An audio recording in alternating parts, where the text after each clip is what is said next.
Meus irmãos e minhas irmãs, a última atividade nossa, a última meditação, não podia também ser outra, senão esta: testemunhar Jesus Cristo com a palavra e com a vida. Nós vivemos um momento curioso no nosso Brasil. Aqueles que são evangélicos e que correm atrás de seitas são muito mais solertes, são muito mais testemunhas de Jesus do que nós católicos. Que tragédia! Católicos que não falam jamais em Jesus Cristo. Católicos que têm vergonha de ser católicos. Católicos que julgam desnecessário colocar, por exemplo, um crucifixo na sala de trabalho, no escritório ou no consultório, onde quer que seja. Acham que aquilo vai desmerecer a seriedade do que fazem.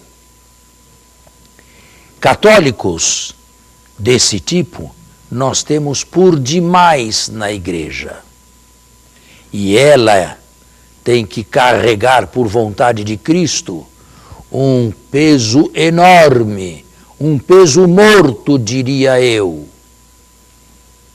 O reino dos céus é semelhante a pescadores que pescaram, ou estavam pescando, e ao pescarem entraram na rede peixes bons e peixes maus, peixes sadios e peixes doentes ou mortos.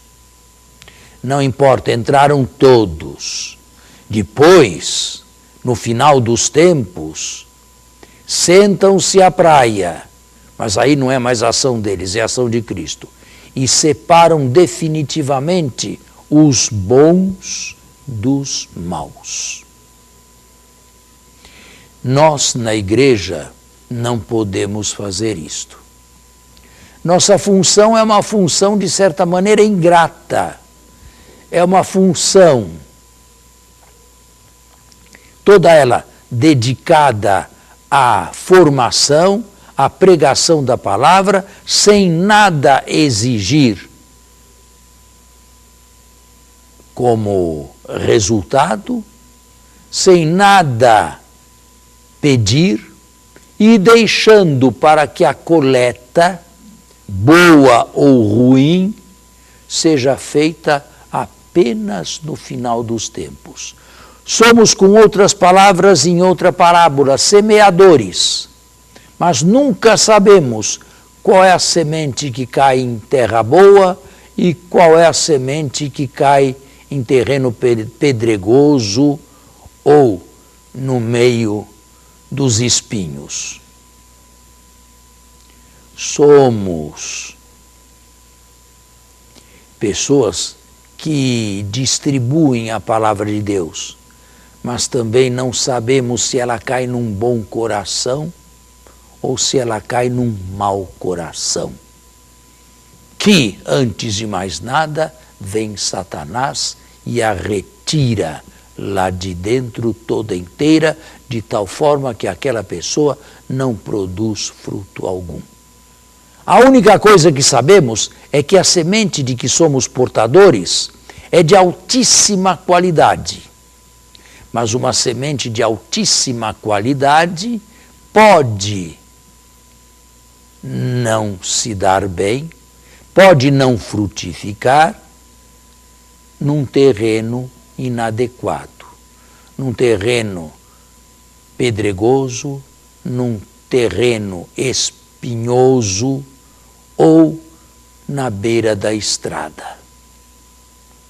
Nossa função é uma função delicada e, de certa maneira, ingrata. Os de outras seitas procuram, de alguma maneira, ver os resultados de sua pregação. através de suas coletas, através do que entra e do que sai, através do aumento ou da diminuição, e assim são elevados ou rebaixados. Nós não fazemos isso por mandato de Jesus. Isto não compete a nós, isto compete a Ele no final dos tempos. Nós temos apenas uma arma, e a arma mais inofensiva que o nosso corpo poderia ter. Não as mãos para dar um soco, não os pés para dar um pontapé, mas a palavra, simplesmente a palavra, a língua, que é um órgão inofensivo. Pode fazer mal, mas normalmente é inofensivo. Testemunhas de Jesus Cristo. Eu não sou padre, eu não sou religioso, eu não fiz profissão religiosa, eu me casei, eu vivo no mundo, eu tenho minha profissão, eu tenho minha família. Nada disto impede para que eu transmita Jesus direta ou indiretamente através do trabalho que eu faço, através da profissão que eu exerço. Não é proibido a um professor de matemática, de quando em quando, chamar em causa a Deus. Não é proibido a um professor de português ou de inglês fazer a mesma coisa. Deus não é contrário a nenhuma ciência. É claro, esses professores não são professores de ciências religiosas. Esses professores não são professores de teologia, mas nada os impede de vez em quando, com a palavra iluminada e certeira, sem quererem ser beatos ou bigotes, apresentar a meta de todas as metas, que é Jesus Cristo, transformando-se ele também num humilde discípulo de Cristo e bom professor, quer de português, quer de matemática, quer de física, quer de medicina, quer de qualquer outro setor da ciência. A palavra com que transmitimos Jesus Cristo deve ser, em primeiro lugar, uma palavra iluminada, ou seja, eu devo ter feito experiência daquela palavra, porque, do contrário, eu sou apenas um radiotransmissor e transmito tudo aquilo que não experimentei por nada. Além disso, a palavra deve ser uma palavra psicológica, num momento certo e na hora certa, nem mais e nem menos. Há momentos na minha vida, por exemplo, em que eu prefiro me calar. Calar para não criar mais dissabores, calar não por tática, mas porque a minha fala não vai absolutamente produzir nenhum efeito, pelo contrário, vai ainda exasperar os ânimos.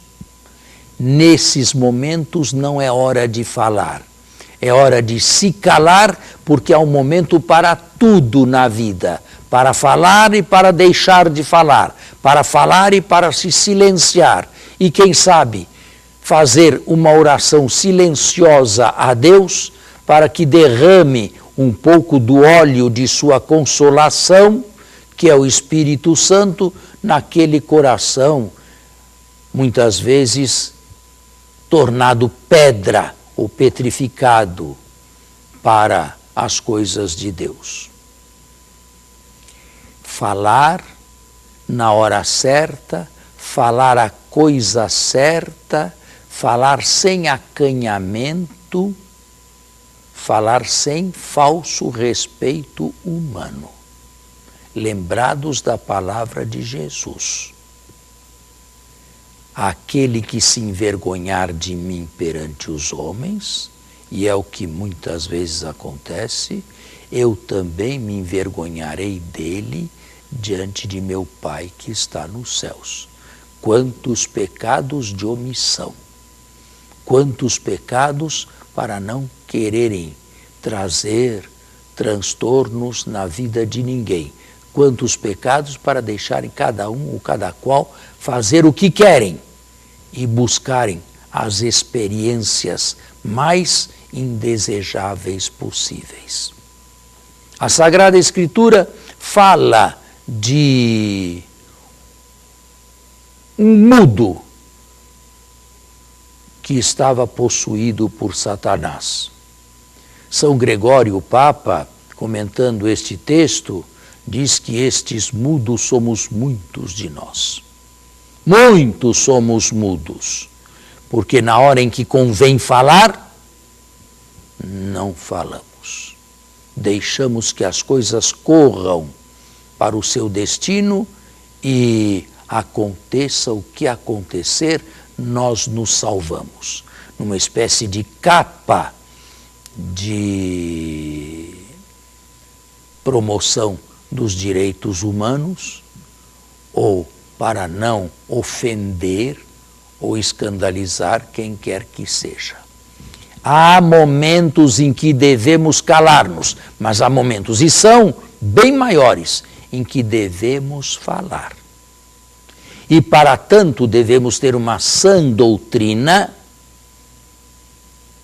a fim de evitarmos coisas a mais, a fim de evitarmos coisas inoportunas, a fim de evitarmos o pior. O texto desta meditação quer dizer, ou quer significar, ou quer propor que sejamos testemunhas de Jesus com a palavra e com a vida. Falei a respeito da palavra, agora falo também a respeito da vida.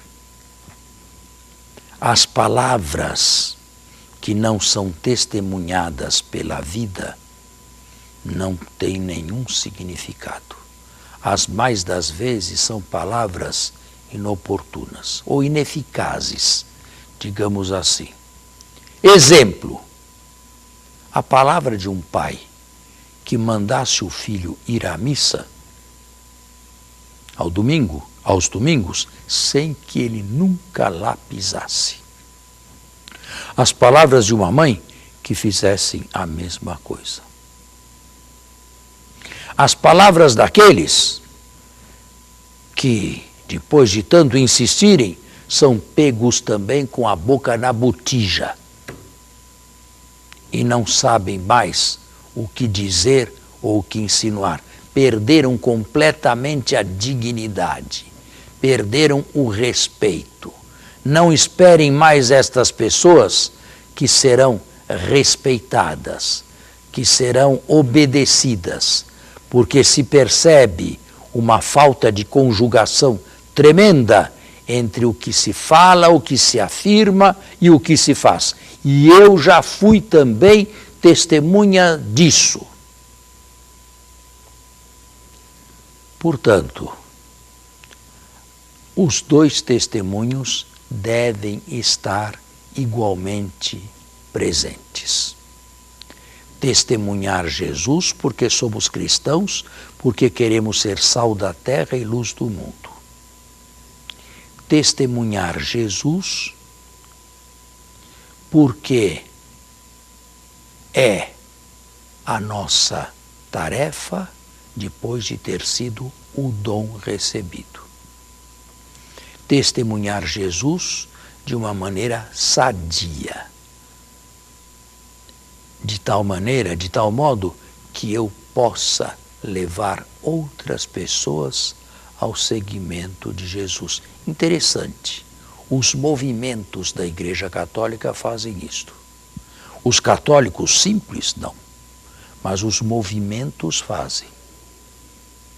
Faz o Opus Dei, faz o caminho neocatecumenato, do neocatecumenato, fazem os carismáticos estes movimentos são capazes de conduzir novos membros ou novas pessoas a Deus. Claro, sem nenhum constrangimento, sem nenhum aliciamento, sem nenhuma ameaça, deixando depois espaço livre à consciência daquele que ouviu ou testemunhou, para que decida o que ele deseja realmente fazer, para que ele decida em que direção caminhar.